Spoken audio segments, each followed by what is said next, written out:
Former Yu-Gi-Oh designer rates new Yu-Gi-Oh cards. That I think the guest on this is Matt Bell, which is a really interesting.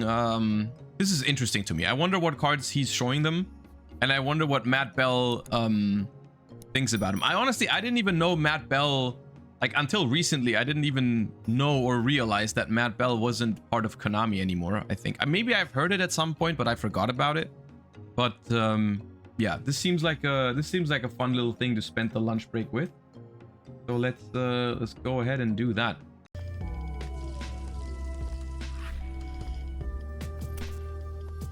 Chat, if you're unfamiliar, this is the one, the only Matt Bell. We've done a couple things together, I suppose, just like hopping on to talk about stuff. Former Yu-Gi-Oh based individual, now freed from the shackles of designing cards in this game. Your last product was the Battle City box? Yes. So if people in the audience want to know what my background was, I was the product manager for Konami Europe. So my job was kind of like a mix of Kevin Tour, Jerome, and somebody else. I was responsible for talking to the manufacturers, working on game design. I worked on... It's very quiet. Okay.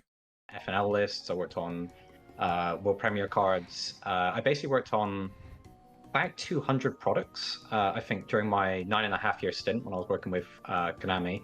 And it was a great experience, honestly, because I grew up, I loved Yu-Gi-Oh! Saw that first episode on TV and I was like, oh my god, yeah, this is the best thing ever. Really got into the game, and I got...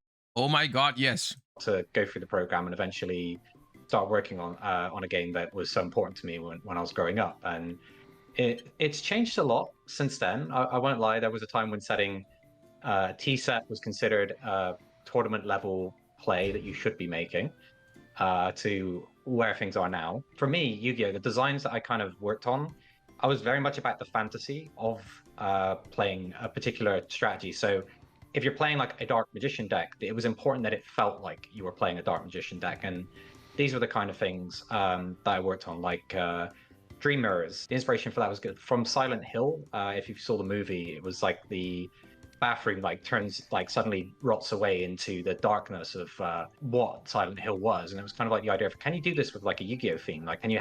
Oh, I thought the theme of Dreamer was just to be veg. No? Like tunes to fall asleep to or something? Oh no, I am thinking of Nemleria. You're right. I'm not thinking of Dreamer. That's I meant Nemleria. Yeah. My bad. He would have loved Mimighoul, I think. If he's, because what he's saying is like he puts a lot of emphasis on like the feeling of how it feels to play a deck and like what kind of idea you're portraying, right?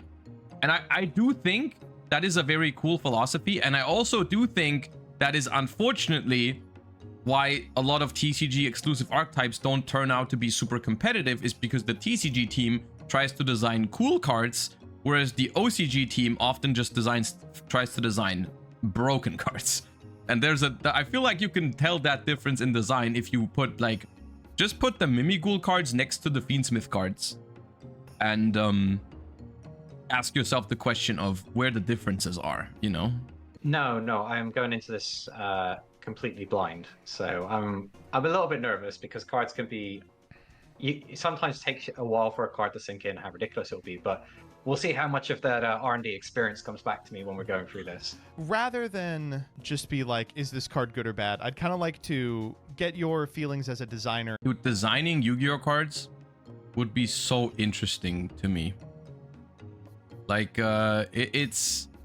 it is something that I would genuinely like to try to see how it is to work on stuff like that. But yeah, I mean, you'll probably never get to do that, but it is it's something that I would love to do that. As to like what you think the use cases for this card could be, what scares you about it, like etc.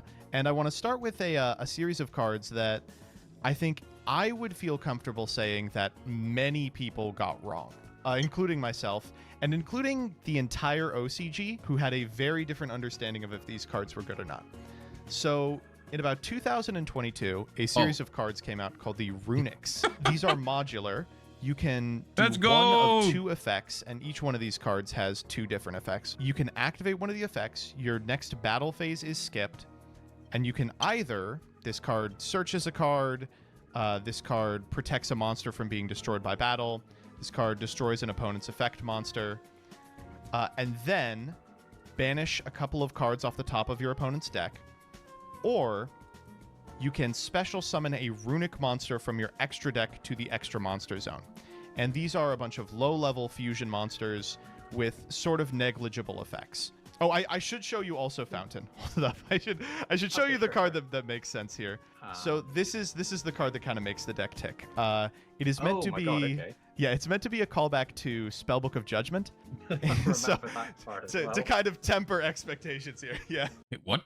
What does Runick Fountain have to do with Spellbook of Judgment? It's back, by the way. Judgment is back legal. We don't play it at all, but we could. Sorry, what? Yeah, Judgment came back, and everyone decided it wasn't worth it. Is it 1 copy? I think it's at 3 at this point. 3 copies. Oh, Wow, the last 2 years, things have gotten kind of out of hand. So this card allows you to activate any of these Runick quick play spells during your opponent's turn, and then once per turn, if you activate one, you can target up to 3 Runick quick play spells in your graveyard, put them at the bottom of the deck, and draw that number of cards. Seems like a good card to me. Not like problematic or anything, but pretty good. So wait, draw 3 cards? Yes. In a perfect world, you will wield these cards as like removal or interaction, and then because 1-for-1 removal and interaction isn't very good, you can then refill your hand and potentially find other more random ones. Okay, and then it skip your battle phase. Is that just on Runick Tip, or is that on... It's on all of them. More... Oh, so it's not a battle-centric deck? No, no it isn't. Change the top card of your opponent's deck. So this is going for deck out, I guess. That's the general play? Yeah. Or there's going to be some crazy combo. There is some... But There is some weirdness. Draw 3 cards is already insane, and the fact that you get to play quick play spells from your hand on Runick Fountain, that's like one of the best parts by quick play spells is they are generally quite well protected from opponent's removal, and you get the flexibility of being able to use them in the battle phase. So this is like really intriguing. It is something that I'd probably find myself spending a lot of time on. I feel like we need you to special summon monsters Yugioh from the for extra context. deck, but they're not properly summoned, so you can't revive them. So I guess it'd be kind of interesting to see what monsters you can summon from this, because I can't tell if that's like the main effect that you'd use on one of these card on this card, or searching your deck. Yeah, I will say on each individual card, you will use both modes a lot. Let me see if I can pull up some of the fusions. Most used fusions are these 2. Gary the Runick Fangs, which can't be destroyed by card effects, and then when special summoned, can target a non-quick play Runick spell, so almost always the Fountain. Add it to your hand, and then when it's destroyed by battle, you can target a card on the field, destroy it. And then Hugin, which, if special summoned from the extra deck, can discard a card to add Fountain from your deck to your hand, and replaces a destruction. Oh wow, this card is really good. This card is individually very powerful. And it just gets you the draw 3 card that lets you play all of your cards from your hand. This seems hyper consistent, because Tip seems great. This seems really interesting. See, chat, it's interesting. The question is, I guess, on the deck out aspect, is like how many cards in there actually get cards out of the opponent's deck if that's the way the deck is supposed to play. Because Tip is just like 1 card. Mm-hmm. I assume the worse the effect is, the more cards you'll banish. That's true. There are some, they're mostly 1, 2, and 3. There is 1 card that does 4, but it's all downside. It's like your opponent draws a card and then you banish 4. We just ignore Runick Destruction, okay? It seems quite difficult to play as well. Like, it doesn't seem as intuitively obvious as like your... See, interesting, skillful deck. Game plan is I'm going to just win by following a strict line, making a combo, slapping down a bunch of damage into you. And I guess like all of your quick play spells, it is a little bit like spellbooks, right? Where you're kind of looking for the right tool for the moment that you're in. So it's kind of a bit of a reactive strategy. And then you get to draw 3 cards a turn. That just seems so crazy. Oh, I should probably note, Runick Fountain's draw effect is a soft once per turn. So additional copies of this card can theoretically draw you like 6. No, it's not even during your draw phase or end phase. It's literally just No, draw it's just free. when it happens. Oh, I misread this. Oh Yeah, my yeah. god. It's a reference to Judgment, but But it it's is still way interesting. better. I assume like if you had a good pilot behind it, this would do quite well. Oh, See? how many times did this go to time? This deck. This Yeah. feels like another one of those grindy decks that couldn't ever actually finish a match. Okay, that hurt. One of those scenarios where if you go to time, you're always winning. They have a card that gains you life points almost explicitly so that you don't find yourself in that position. That's amazing. It's like, oh yeah, we have a random quick play life gain card just for end Amazing. of match procedure. I really like this theme. I think this looks really cool.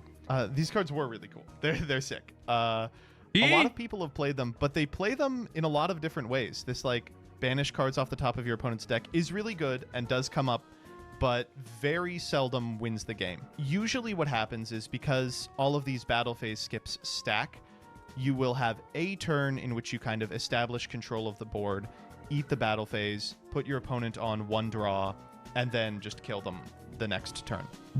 That almost never happens. Ah, okay, yeah. You just win in the one battle phase that you grant yourself, and you just grind them out completely. The OCG did not really play these cards at all. They played them almost exclusively as the deck out strategy and found that it was a little too difficult to achieve the deck out. When they came stateside, players just started playing it not only as like powerful control tools, but also just as 20 copies of instant fusion, using the material to like link and Gary, for instance, is a level 4, so you can make a rank 4 Xyz out of the extra monster zone, freeing it up for another one. As a result, they have seen a lot of play both in like really glacially slow control decks that have not been kind of not particularly successful, and combo decks with the ability to pivot to a control style of play after making a first turn board. I do really like that, actually. I was always a fan of the really grindy decks, like pre-Spellbook of Judgment. Doesn't Runick combo end up winning by attacking after a few turns of control? Well, yeah, but the way he said it was like you make one insanely good board, you skip one battle phase, and then you kill the next turn, and that never happens. Like, the way you approach the game is in a much slower fashion and a much more, you know, like, it's usually not that simple. No, the deck because that makes it sound way more broken than it is, the concept, right? Like, oh, you make this unbreakable board. Because a large part of what your boards do in Runick is like you don't make an oppressive board by itself. You have to keep using Runicks to control the game, right? Like, it's a very key element of Runick combo decks of when you start to not use Runicks on your opponent's turn. So that you get a battle phase. You have to evaluate, like, what's more important, my battle phase now or the ability to use Runick cards on my opponent's turn, right? I loved Spellbook of Fate. I think it was one of the best cards in the game during that time, and that was really cool. And I can see this being fun. And Instant Fusion was just such a nutty card. The fact that you've got a theme that's got it like a themed version of it, it seems really, really good. In Master Duel specifically, they had to ban Instant Fusion finally. Yeah, that seems like it was going to have to happen. This is a card that I think we are all still kind of thinking about. Transaction Rollback. This card is like the opposite of what you would expect, I think. When you read it for the first time, you're like, yeah, that card's a problem. And I assume that he's going to think that as well. In practice, this card has done nothing but cool stuff, I feel like. Like, it's the exact opposite. Like, I'm sure I thought this card was gonna be a problem when I read it for the first time. But in practice, like, it's just not been a problem. Like, for real, chat, has any one of you ever been, like, Mayakashi locked with this card? I have never. That has never happened to me. And I have never even seen it happen to anyone else. Like, that is something that has not happened. And if anything, the problem in that equation is still Beatrice, because I'm pretty sure that Beatrice is the card that would be involved in that scenario, right? Because, like, there is simply no reliable way in modern Yu-Gi-Oh to get like 2 trap cards to the graveyard consistently if you're not making a Beatrice, right? And so, like, this card seems super abusable, but in reality, I think just isn't. Or at least, like, the decks that use it are not a problem. Like, it's like, what, Lab and Paleo, specifically? Life points, then target a normal trap in your opponent's graveyard, except Transaction Rollback. This effect becomes that card's effect. This effect is never activated. The relevant part of this card is the second half, which says, you can banish this card from your graveyard, pay half your life points, then target a normal trap in your graveyard. this effect becomes that card's activation effect. No. You never print this. This seems absolutely insane. So you get to skip the activation requirements of any trap card. No. I understand why you would think that, but it is in practice. This has not happened, right? This card was not a problem. Oh my god, this seemed absolutely nutty. So yeah, you just banish it from your graveyard and you get to use any normal trap effect. No, surely not. Am I missing something? No, this you can't print this. This is insane. There's no way that you could print this. Well, obviously it has been printed, but that's nuts. That's absolutely nuts. So the truth of the matter is that while this card is clearly broken on face, it is not really represented just because the top decks already do things that are more broken. But every deck now has the ability, I'm sure you're familiar with the rank 6 Burning Abyss monster Beatrice. Yeah, Beatrice. Oh, she can dump this, right? She can dump this and a trap by activating it on your turn and your opponent's turn. And boy, there are a lot of good ones. FTKs for days. There's one that prevents your opponent from summoning that's very popular. Elemental Burst, like a 2010 card, occasionally sees some experimentation with this. They can't really interact with it because Burst mentioned. Well. Nope, it's kind of DD Crow or bust, but regrettably, still not enough when it comes to kind of what is playable right now. How have we gone into a world where something like this isn't playable? This seems absolutely insane. Like it's gonna. But like the world in which this card is playable is a good world. You know what I mean? I mean, for future design as well, this card is hugely problematic because it's going to be good as long as trap cards are being printed. And bro, maybe just don't make turn skip trap cards. Like even if they're in freaking random ass archetypes, maybe just don't do that. Maybe just don't try to make like the ZW archetype playable by giving them a turn skip trap. How about that? Like, how is it? Oh, this is going to limit future card design because we can't print turn skips. No, but we want to print turn skips so bad. Like, you see that? Like, no. Oh, transaction rollback is going to be a problem in the future because what if they print more turn skips? Like, come on, man. What kind of argument is that? Like, just don't print turn skips, man. Cards are big.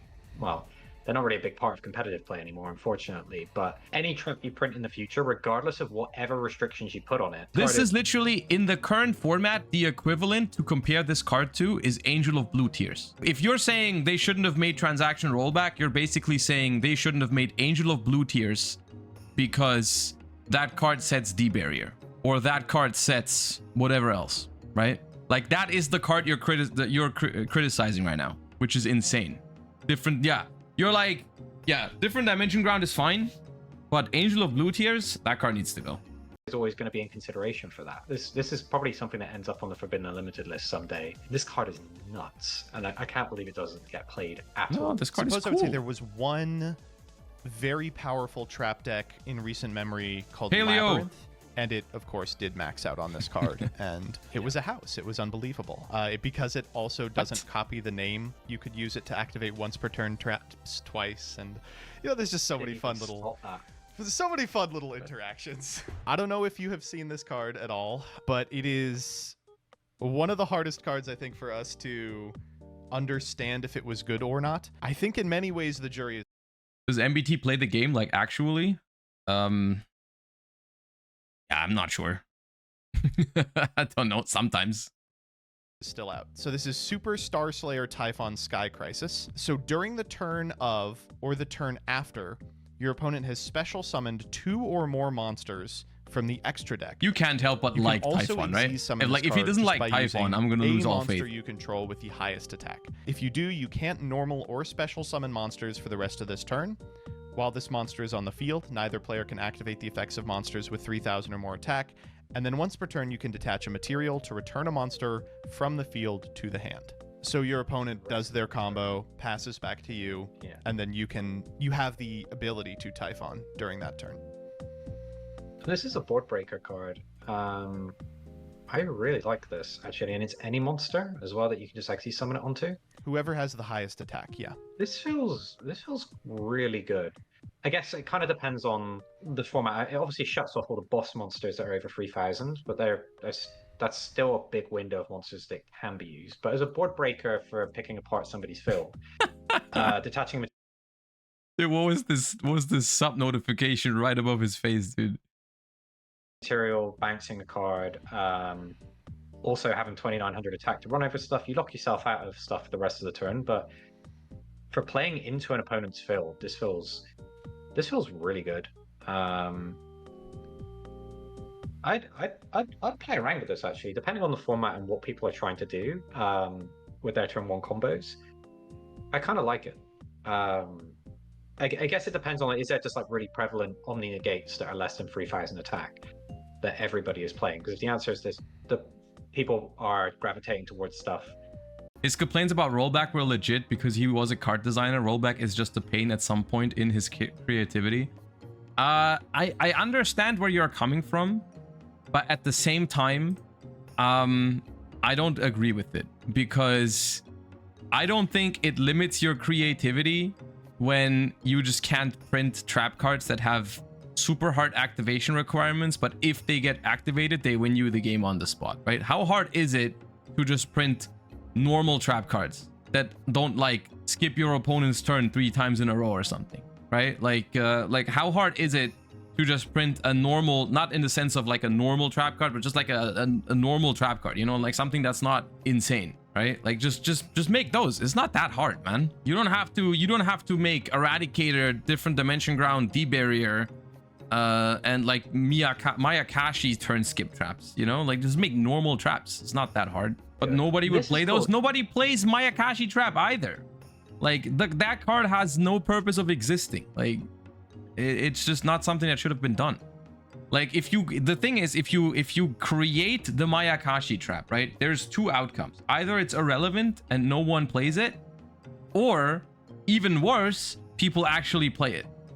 Right? Like if the best case scenario for that card for it to never see play. And that's never a good idea when you design a card. So maybe just don't design those type of cards in the first place. This isn't something that I would throw into my bulk piles online. I actually think I'd play test with this on the format, because it's just, you don't have to draw it. It's removal, and your opponent, if you are playing that go second deck, it's not only turn skips, but having to consider that you don't have to pay costs to do something that is tended to be tied to a cost will ultimately limit your creativity. See, the problem is you still pay cost, right? You still pay the cost of having to set up a transaction rollback in your graveyard. You just do it differently, right? Like you circumvent things, but it's not as simple, right? Like getting a transaction rollback and the trap you want to copy into your graveyard and paying 4,000 life points is not easy to do. It's not trivial. That's why no one is doing it, even if we have cards like the Mayakashi trap out there, right? Like even with cards like the Mayakashi trap and Beatrice in the game, people are not doing that, right? And so like, what kind of trap do you even think they will print in the future that doesn't already exist? Like we already have a card that says your opponent can't special summon, and people still don't do it. So what are you afraid of? What kind of trap card do you even think they want to consider? Like, do you think they make a trap card that says like, pay some cost, win the game? Like, what kind of creativity are we limiting here, right? Because the turn skip already exists and it's not played. So where's the problem? I was actually a huge fan of breaking through an opponent's board and then winning the game, as opposed to setting up a negate board.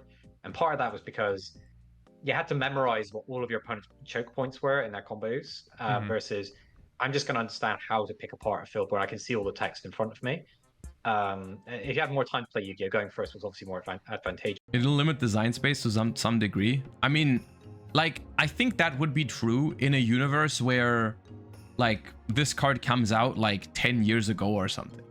I think at this point where we are right now, I think I can't imagine, like, because the most broken thing imaginable for modern Yu-Gi-Oh is a turn skip, right? Like, outside of just, like, a trap that would say, I win the game on the spot, like, literally win condition, right? I don't know what kind of creativity is limited if there's already a card that says you can skip your opponent's turn with transaction rollback, right? Like at this point, the only thing that would make it problematic is like easier ways to set it up, right? But I don't know. I just like, I understand where people are coming from. I felt the same way when I read transaction rollback for the first time, but sometimes a card is just not used to what you think is the worst case scenario, right? Like people don't use transaction rollback for that in practice, right? And even though something can happen in theory, that's like saying, like for example, you can do a bunch of different like FTKs with Summoner Monk, right? Like you can look at a bunch of different lines with Summoner Monk that end on crazy stuff and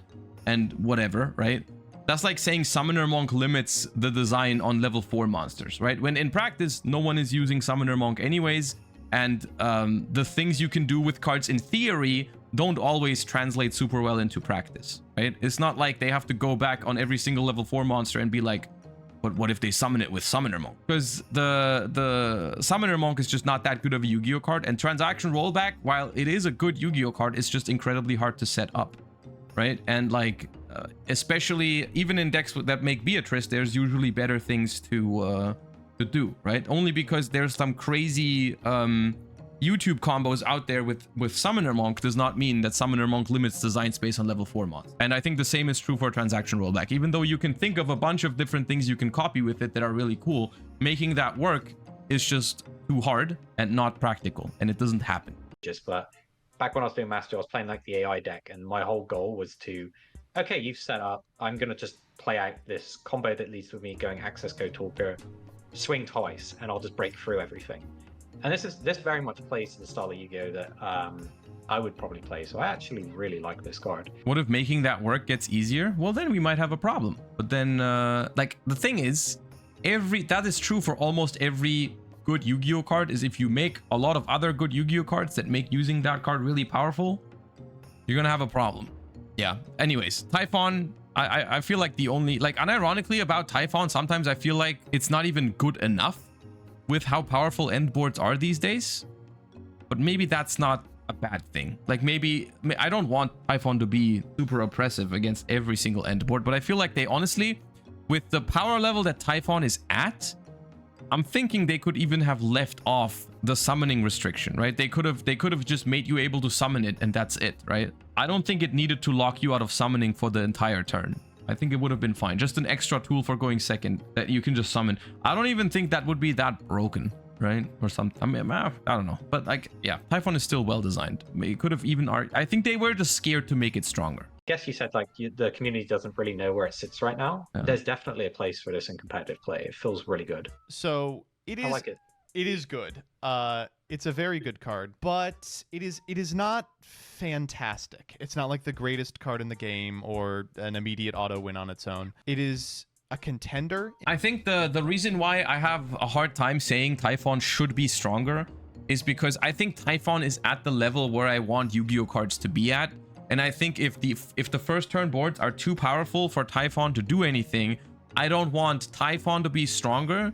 I want the going first boards to be a little weaker, right? I think that's another. I had an interview with Lithium on the weekend where he asked me about like, how do you balance going second? Should we make more powerful cards for going second or whatever? And I said I don't think going second needs to be more powerful, because I think we already have a lot of really good cards for going second, like cards like Evenly, Lightning Storm, Feather Duster, Raigeki Darkhold, Talon's Thrust, Ty-phon, Zeus, in incredibly powerful cards that can really, like, fair decks can sometimes get Droplet, yeah, like the Change of Heart, all that stuff, you know, like Snatch Steal. Fair decks can get completely blown out going second by so many cards, right? And so, like, I think the solution is not to create more of those cards to make those cards even more powerful. I think the solution is you have to make going first a little weaker, because at some point it's just like, if you make more powerful board breakers, it's just going to turn into this whole, like, I'm just going to look at my hand, I'm going to play 1 or 2 insanely powerful board breaker spells, and you've just basically accomplished nothing for going first, right? And it's just kind of like this whole going second versus going first arms race. I just wanted to tone down a little bit, instead of just giving whoever is lacking at the moment more broken tools, if that makes sense, right? And so I think Ty-phon is a card that is well balanced, actually. I think the fact that it doesn't look strong enough in today's format is more of a problem of the going first strategies, and not that it needs to be stronger. In pretty much every extra deck, but extra decks have become so tight that frequently it also does not make Yeah. the cut. With respect to, you mentioned something about like if there's a bunch of Omnis around, this is probably not fantastic. Almost every just general Omni negate that lives in the extra deck has been banned. The last, it's not an Omni, but the last like generic extra deck guy is Apollosa, and we kind of expect that it will not last forever. In fact, that effect, the 3,000 or more attack, almost never comes up. It was a little more powerful when Baron de Fleur. Speaking of Omni Negates makes me sad at the moment because the TCG made it so, made such a good effort with Baron and Savage, but then Desiree came out, and now the deck just has an Omni Negate again. But yeah, anyways, I digress. Which is this very powerful synchro summonable Omni Negate, was everywhere, but has since been banned. So there's not too much it feeds on anymore. It is still a very good card. Like you hinted at, you can do your entire combo, push through as much as you can, and then end on this monster, cleaning up the remainder of your opponent's board. But it doesn't do anything on your side of the field, so your opponent will survive till the next turn and have a chance to break it. It is a really interesting, engaging card, and I think we're all pretty happy to have it. Like, it's just a cool piece of board removal in a game that often seems like it's about board building. But again, extra decks are tight. Definitely sounds like it's a little bit challenging to play, but this is good. This is good card design because it makes you think. Yep. You have to really take the time to think of like, does this belong in my deck? Do I have a slot for this? Do I give something up because of how important it is? It's not something where it's like, well, obviously I just play this. This is a better X card or something. So I kind of like that, where it gives the players a chance to figure it out. And as the format shift, there'll be times where this card could potentially fade in and fade out of the format as well. This is definitely good design. Okay, this is, I would say, probably the last one I'd like to know is SP Little Knight. So this is a generic Link 2 to effect monsters. Pretty bad arrows here. If this card is Link summoned using a Fusion, Synchro, Xyz, or Link monster as material, you can target a card on the field or in either graveyard, banish it. Also, your monsters cannot attack directly this turn. Then when your opponent activates a card or effect as a quick, you can target 2 face-up monsters on the field, including a monster you control, banish both until the end phase, and those are both hard onces. I'm trying to remember what the quick link effect was. Which link monster let you link summon in your opponent's turn? That is IP Masquerena. IP Masquerena. Yeah, that feels pretty good to slip this one into. If it's not making an Appaloosa or something to that effect. Just straight up delete something. That's pretty good. And then obviously you're not attacking during your opponent's turn. When your opponent activates a card or effect, target 2 face-up monsters on the field, including a monster you control, including itself. That effect is, that kind of like self-jumping effect is always kind of, there's been a couple of cards in Yu-Gi-Oh! I actually really like this. The ninja look for it reminds me of Strike Ninja. Yes. Which was banished to dark Such a monsters, cool card, jumping man. in and out of play. And that card was like, really, it wasn't good enough to see a ton of play during the Invasion of Chaos format, but the fact that it could dodge Mirror Force and these kinds of plays made it really annoying to try and deal with. And this is an interrupt because it just takes your opponent's card straight off the field as a quick effect, and it comes back so that you can use it again later. This is really sticky. It's like Time Thief Redoer. It can kind of like keep dodging in and out of play. And cards like that feel really good because they're really obnoxious for the opponent to deal with. And it's generic. Like, honestly, my biggest fear with this card is that it was just listed as 2 effect monsters. It wasn't any kind of restriction on it. I guess they've kind of given it a soft restriction, whereas like you have to use a Fusion, Synchro, Xe, or Link monster in order to get that first effect, which is just straight up delete something. This is insanely good. Like, it's so generic as well. It just slots into basically any deck as a really obnoxious interrupt and also spot removal that you don't need to draw. I really think that this should have probably had more restriction on what you can summon it with, because I think of like back to when I was involved in the monsters were kind of like nightmares, I think, where you had to discard a card to get the spot removal, and this is just like, hey, yeah, just link summon me and you can kill something, and then I'll proceed to aggravate the opponent for the rest of the game, however long that will. I think he is seeing that this is a very powerful card. He's also seeing some of the very interesting parts of SP Little Knight. I think SP Little Knight is, without a doubt, incredibly powerful, but I think I personally like playing with SP Little Knight. I think it's a fun interactive card. I just think like you can make cards powerful in a good way, and you can make cards powerful in a bad way, and SP Little Knight is a very powerful card, but not in a bad way. I think SP Little Knight becomes very powerful if in the context of IP Masquerena. If I want him to do anything about the Little Knight, I think it would be banning Masquerena, because I think the really broken part about this card is if you can summon it on your opponent's turn. I think when you go second into boards, this card is completely fine. I think it creates a lot of interesting interactions because it is not as simple as I'm going to summon this and it's going to be an Omni Negate and all that kind of stuff. I think SP Little Knight is incredibly powerful, and but I think it's interesting and fun to play with. So this is the kind of stuff that I think is way better and way more fun for the game than something like Appaloosa, Baron the Fleur, or whatever. I like this card. I think it's good for the game. I think what's not good for the game is the fact that it was a secret rare and so expensive for such a long time when so many decks need it. I think that's a different story though. Just from a design standpoint, I like this card. This card is extraordinarily strong, in my opinion. Yeah, this is the best card in the game.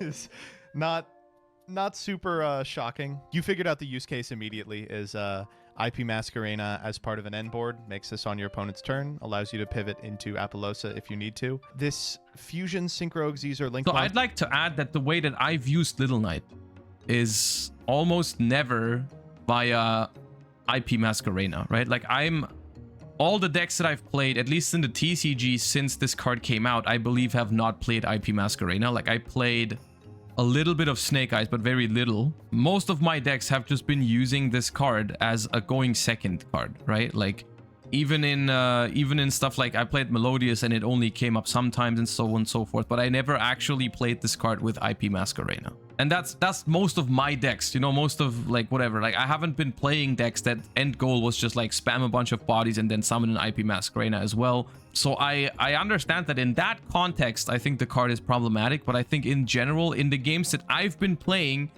I never felt like SP Little Knight was the problem card. Like I never felt like it was the broken card that made me win games. It also never felt like it was the broken card that made me lose games when my opponent used it. It was always just fun and interactive and something you had to keep in mind in all moments. And I'm saying this as someone who's gotten his Runick Fountain banished by SP Little Knight definitely countless times. You know, the card is very good against the decks that I've been playing as well. But the card is just super interesting to play with and against. Thing occasionally means you overpay it, but it also occasionally means if you're playing a deck that has like an in archetype link 1 or plays level 1 monsters and can go into a card like Relinquished Anima, which is a generic level 1 link monster, then you just get to do it anyway for 2 total monsters. It's just everything. It's unbelievably powerful removal for any card, accessible on your opponent's turn. It comes back forever like Redoer. Anima. It's great. It's really, really good. Yeah, this is... I actually just saw in the chat someone said, check the price. And I saw the quarter of a century was like 379 Monopoly money. Sorry, euros. That's insane. Yeah, the price of the game has also gotten a little out of hand, but it's currently concentrated in about 5 total cards, of which this is one. Yeah, I can imagine that you'd be very happy to open these out of your packs. This card is great. I guess the trick for design is to not print too many cards like this, because then that tight extra deck, that problem gets even more pronounced when you've got cards as insane as this. This is just crazy good. A reprint set coming out momentarily, and we are hoping and praying that she will make an appearance. It seems like. I mean, she's been confirmed for the Megatins, right? That's why she's been dropping already in price. Like, I think SP is around like 50 or something. It was designed around her, so. The experience of what actually goes into making and delivering a game, there are so many more steps than just writing the cards, playtesting them. And you always have that problem that no matter how long in the office you playtest the cards, the very first day that they go out, the world will play more games than you ever have time to play once you get out of there. And it's hard to errata something after you've put it out there because it requires actually posting an update or doing reprints, which changes the card text and stuff. You've got the localization issues. You've got all of the logistics, trying to make sure that you actually get the product, coordinating, making sure that all the shops are releasing the set on the same day, and the single card vendors aren't getting their stock 4 days early. Those kinds of problems.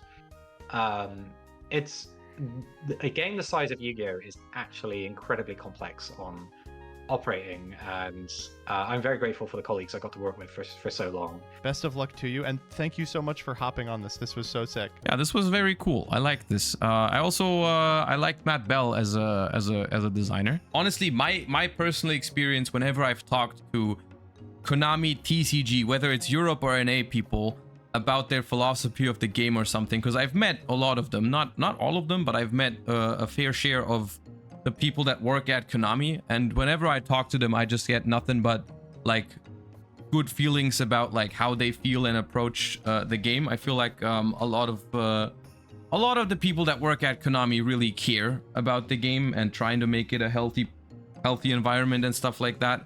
And I do think, unfortunately, a lot of it is dictated by OCG. At least that's my personal interpretation. I don't know if it's true, but I often feel like the TCG people are actually doing a lot of stuff that at least I personally agree with. And then sometimes, like, because the stuff like Fiend Smith, stuff like Snake Eye, on all that kind of stuff, that stuff comes from the OCG, right? That is not something that that I don't know how much say the Konami TCG or whatever has in it, right? But yeah, I don't know. At least I wanted to throw that out there, that I feel like Konami TCG, I feel like gets a lot of shit, but the people that I've talked to, I feel like they don't deserve it. They try their best, and Matt Bell, I think, was one of those. So this was a cool video to watch.